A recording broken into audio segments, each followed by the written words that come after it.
Bonjour, bonjour. Et voilà, on se retrouve encore donc pour la suite de l'album Brocato de Ciao Bella. Donc on se retrouve à faire la page numéro 4 suite à celle-ci. Donc on est sur le bloc numéro 2 et on est sur la page numéro 4. Alors, plus simple, bien sûr, les versos sont toujours beaucoup plus simples. Alors, ici, on va faire un rabat en haut et un rabat en bas. Un comme ceci, un comme cela. Donc, celui du haut qui va venir sur celui du bas, qui va fermer la page. Alors, celui-ci, il fait 18 cm sur 23. Et sur le côté 18, on plie à 15,5 et à 16. 0,5. 18, 15,5, 16. Ça, on va le coller sur le haut de notre page numéro 4.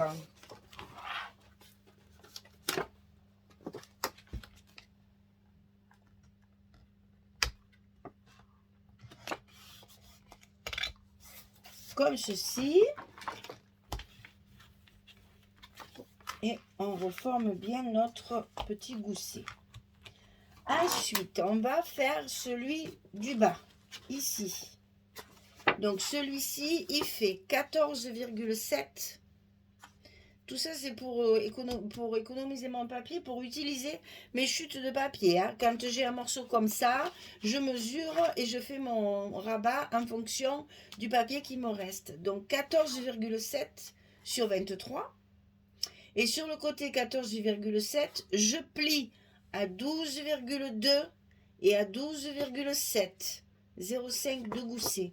Sur le côté 14,7, je plie à 12,2 à 12,7.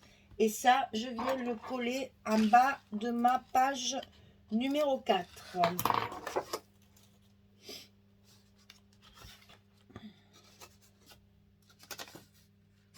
Et comme ça fait la même largeur que l'autre, j'ai pas besoin de calculer mon milieu, mon machin, en face, pas en face. Ça sera forcément en face, puisque ça fait la largeur de ma page, mon bloc. Eh ben, je vais le dire. Voilà. Donc, c'est celui de dessus qui va venir sur celui d'en bas. Ensuite, ici dedans, on va faire une pochette ici, en bas de la page, en bas sur le bloc directement. Donc ici, ça fait 27 cm sur 6. Et sur le côté 27, on plie à 2, on plie à 25. Et ceci, on va venir le coller en bas de notre bloc, comme ceci. Alors, vous savez que moi, je mets toujours du scotch rouge en bas de mes pochettes. Pour être sûr qu'elles ne se décolleront pas avec le temps. Les différentes manipulations de l'album. Comme ça, ça ne bouge pas. Et ça, je le colle en bas de ma page numéro 4. Comme ceci.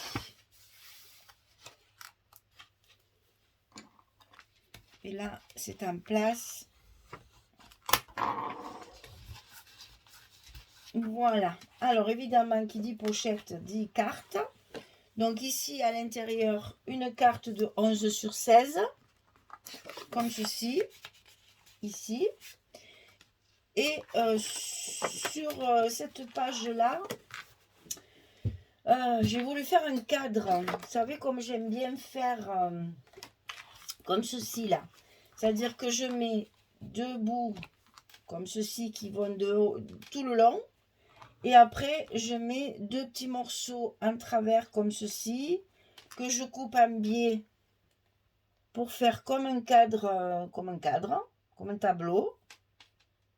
Et pour que ce soit bien propre, je mets mon espace photo, je le colle également sur du papier de base.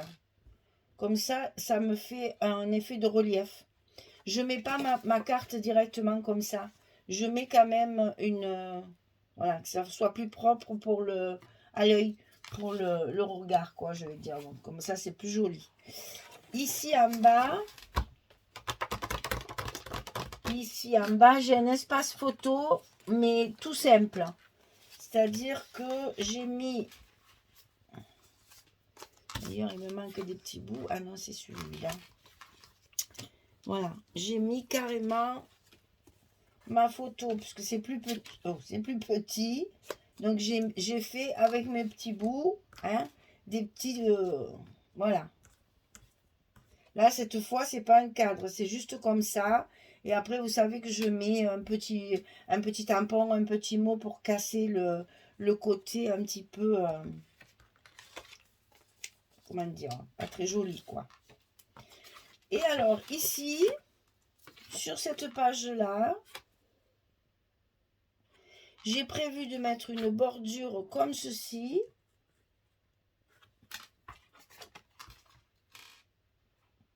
Pour que ça fasse un ensemble, voilà. Et là, j'ai coupé dans mes petites chutes de papier 3 petits tags que j'ai recouverts, hein, devant. Derrière, c'est pas la peine, hein, enfin, pas non. C'est pour faire du journaling. C'est toujours, voilà, ça fait une petite décoration toute simple. Et ça habille la page. Allez, je vais coller tout ça. Je vous montre ce que ça donne une fois terminé.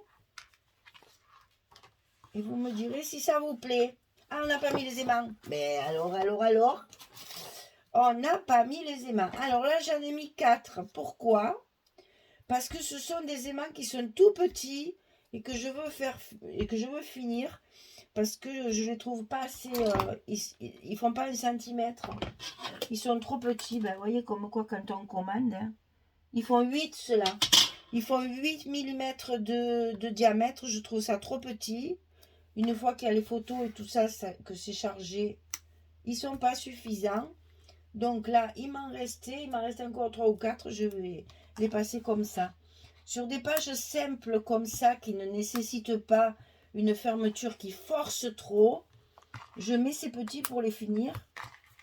Je ne vais pas les jeter quand même, non, on n'est pas là. Mais bon, du coup, j'en ai mis 4 pour être sûr que ça tienne bien fermé. Normalement, les miens, ils font... Alors, voilà. Ça, c'est ce que je prends. C'est 1 centimètre, voilà. Eux, ils font 1 centimètre de diamètre. Et bien, pourquoi ceux-là, ils sont arrivés plus petits? Je ne sais pas, mais c'est toujours pareil. Hein. On commande et puis on a ce qu'on veut bien nous donner, n'est-ce pas? Et donc, voilà, c'est pour ça que j'en ai mis 4. Pour être sûr, parce que là, la page, elle n'est pas trop difficile à fermer. Donc, comme ça, je suis sûre que ça tient bien fermé. Et au moins, j'utilise mes petits qui me plaisent pas. Voilà. Et comme ça, ça tient bien fermé. Ça ne risque plus rien. Voilà. Allez, je colle tout ça et je reviens vers vous pour vous montrer ce que ça donne une fois terminé. À tout de suite. Voilà, j'ai terminé. Donc, cette page-là, c'est donc la page numéro 4 qui va s'articuler donc comme ceci. Là, vous voyez, j'ai fait mon fameux façon tableau. Voilà. Avec des chutes aussi également. Mater ma carte, bien sûr, hein, pour la rendre un peu plus volumineuse. Ici, donc, on a un emplacement photo, mais avec juste un cadre normal, j'allais dire. Et vous voyez, on laisse toujours un petit espace ici aussi pour matérialiser le patchwork, si vous voulez, et l'emplacement photo pour que le papier de dessous ressorte également, pour que ça fasse un matage à la photo. Et ici, donc, la pochette avec la carte à l'intérieur pour rajouter encore des photos. Et donc, ici, je me suis amusée à faire ma bordure avec ma perforatrice là et à mettre 3 petits tags. Alors ça, c'est des petites chutes de papier, hein, tout simple. On découpe avec une perforatrice ou un die, ce que vous avez. Et puis après, vous n'avez plus qu'à glisser à l'intérieur comme ça de votre bordure qui est collée quand même ici en bas avec du scotch rouge pour éviter justement que si on manipule trop tout ça, ça se décolle. Là, au moins, ça ne bougera pas. Et vos tacs sont aussi très bien coincés. Ils ne bougent pas. Voilà. Donc voilà, la page numéro 4 est terminée. Alors, je voulais profiter que ma vidéo n'est pas trop longue pour vous montrer mes fameuses feuilles. Attendez, je reprends.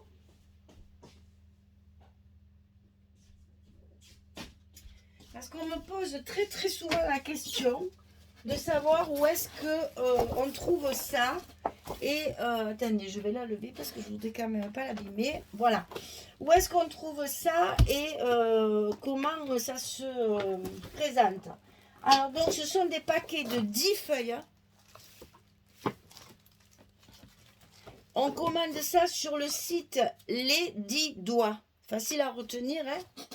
Les deux mains. Les 10 doigts. Les 10 doigts, vous avez souvent sous ma vidéo dans la description le lien direct pour trouver ces grandes feuilles. Donc je vous rappelle, elles font 50 cm sur 70 cm. Et c'est vendu par 10 chaque fois. Dans un paquet, vous avez 10 feuilles de 50 sur 70.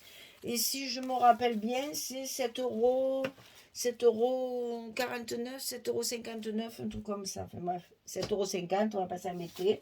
Donc voilà, c'est vendu par bloc, par paquet de 10. Alors, sur un gros album comme ça, je dirais qu'il en faut presque un paquet. Parce que là, il m'en reste 3. Donc, vous voyez, j'en ai utilisé 7. Sachant que j'ai fait beaucoup de cartes quand même dans cet album. Donc, pour un album normal, comme on moins gros que ça, avec un paquet, vous faites 2 albums. Voilà, à peu près. Et ça, c'est vendu donc sur le site des 10 doigts. Et c'est, je ne sais pas comment vous montrer. Voilà, chaque fois, vous avez les étiquettes comme ceci. Carton de couleur, voilà, vous avez ici carton de couleur, 220 grammes, 50 par 70, 10 feuilles brun moyen. Alors ça c'est chocolat maintenant, ils ont marqué chocolat. Un coup ils marquent brun moyen, un coup ils marquent chocolat. Ça c'est chocolat, c'est brun foncé, hein, c'est un marron bien foncé. Voilà, donc c'est ces grandes feuilles là, en 220 grammes qui me servent pour faire mes structures. Voilà, ça, il fallait que je vous le dise parce qu'on me le demande souvent. Là, au moins, ça sera dit. Ensuite, le carton qui nous sert pour faire les couvertures. C'est un carton de 2 mm et demi d'épaisseur. Gris, parce qu'on n'a pas besoin qu'il soit blanc, puisque de toute façon, on les recouvre, on s'en fout, c'est moins cher le gris. Donc ça, c'est sur le site L'éclat de verre. L'éclat de verre. Ça aussi, c'est dans la description sous ma vidéo. L'éclat de verre. Vous avez le lien direct. Vous cliquez sur le lien, vous allez ouvrir juste à la page des grandes feuilles de carton.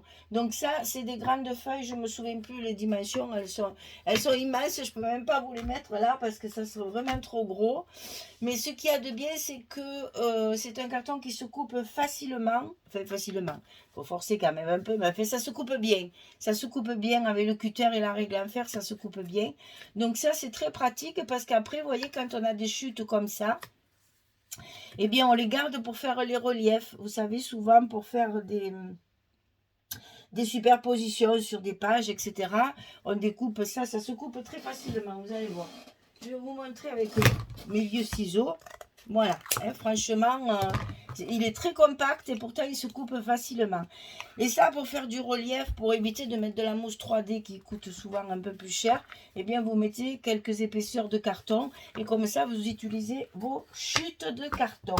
Voilà, c'était pour vous dire ça, la cartonnette et le papier marron pour vous dire, enfin marron, beige ou blanc, hein. Il y a toutes les couleurs, hein. Il y a... je sais plus, enfin, il y a des couleurs. Il y en a plein. Ce qu'on utilise le plus, Françoise et moi, c'est le chocolat, bien sûr, hein, vous l'avez compris. Mais on prend aussi du blanc cassé, on prend du blanc et on prend du craft, qui s'appelle brun clair souvent. Hein, voilà. Maintenant, après, si vous voulez faire des bases de rouge, de bleu, etc., il y a aussi.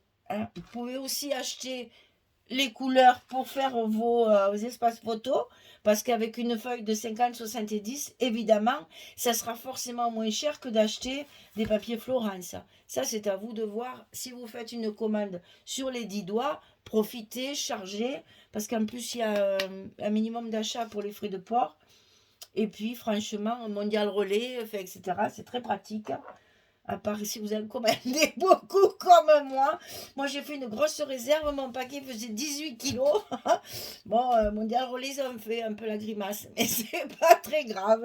J'ai récupéré mon colis quand même. Hein. Enfin, bref, voilà. Donc, c'était surtout pour vous donner les noms des sites. Les 10 doigts et éclat de verre. Parce que on me le réclame souvent.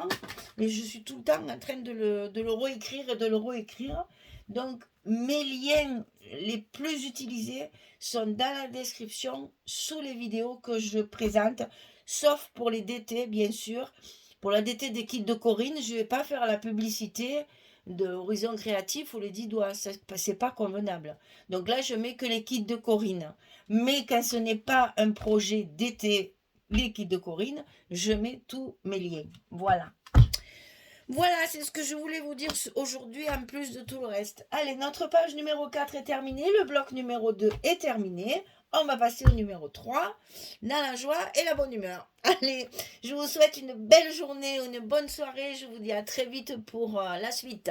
Au revoir tout le monde.